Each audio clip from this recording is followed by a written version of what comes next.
व्रजे प्रसिद्धं नवनीतचोरं गोपाङ्गनानां चोरं।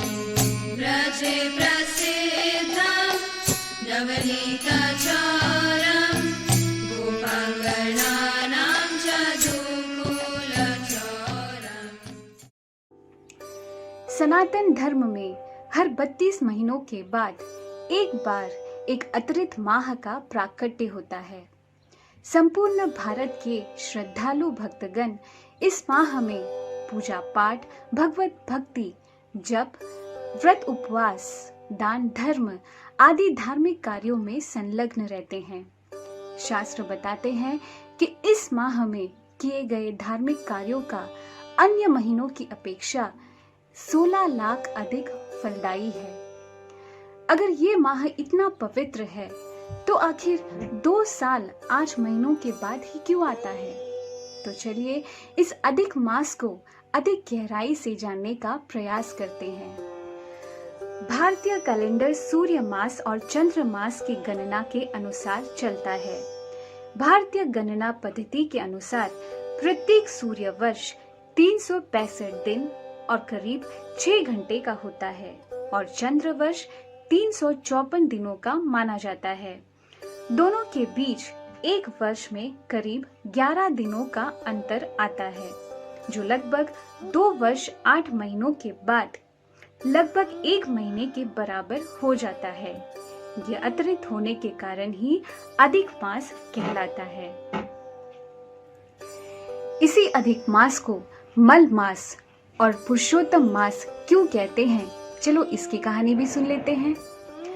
सूर्य हर महीने अलग अलग राशि में प्रवेश करते हैं, जिस कारण हर महीने पवित्र और शुभ कार्यों के लिए मुहूर्त निकलता है और साथ ही हर महीने का एक देवता होता है।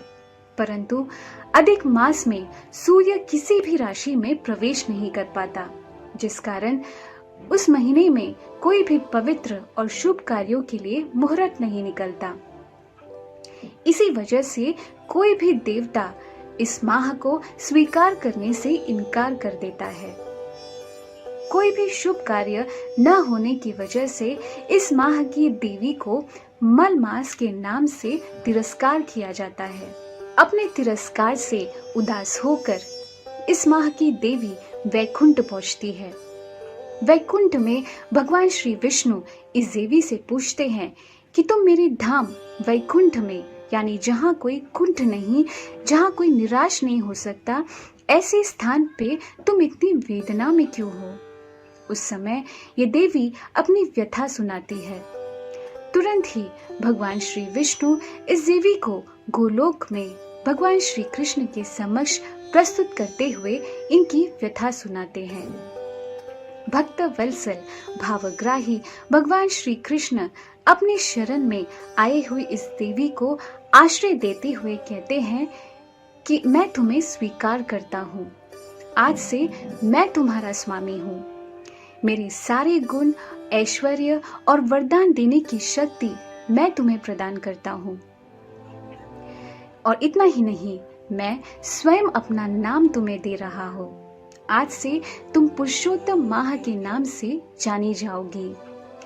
जो कोई भी तुम्हारे इस माह में भगवत भक्ति, भजन, जप, दान, धर्म और आदि धार्मिक कार्य करेंगे, उन सभी को वरदान देने की शक्ति जितना मुझ में है उतना ही तुम में भी होगा।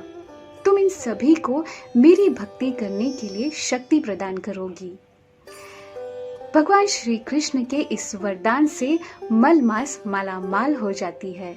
इस कहानी से हमें एक महत्वपूर्ण शिक्षा मिलती है।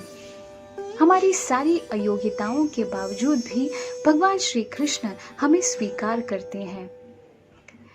भगवान श्री कृष्ण हमारे ऐश्वर्य से प्रभावित नहीं होते, बल्कि वे हमारी भावना से आकर्षित होते हैं।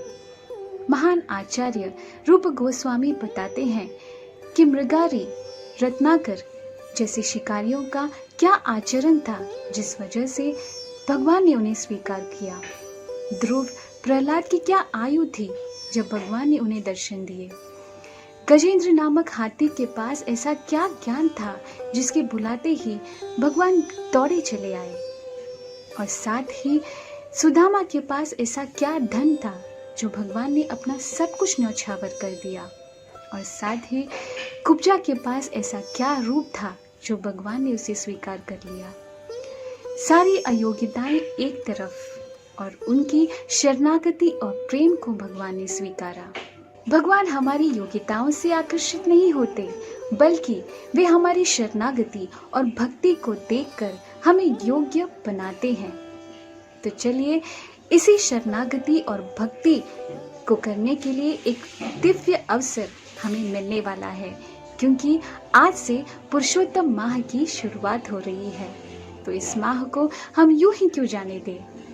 चलिए इस माह में हम अधिक से अधिक भगवान के नाम का जप करें, भगवत लीलाओं का श्रवण करें और इस पुरुषोत्तम माह की महिमा को सभी को सुनाएं। उम्मीद है आज की कथा आप सभी को पसंद आई होगी। आप सभी को पुरुषोत्तम मास की हार्दिक शुभकामनाएं देते हुए विदा लेती हूँ। नमस्कार।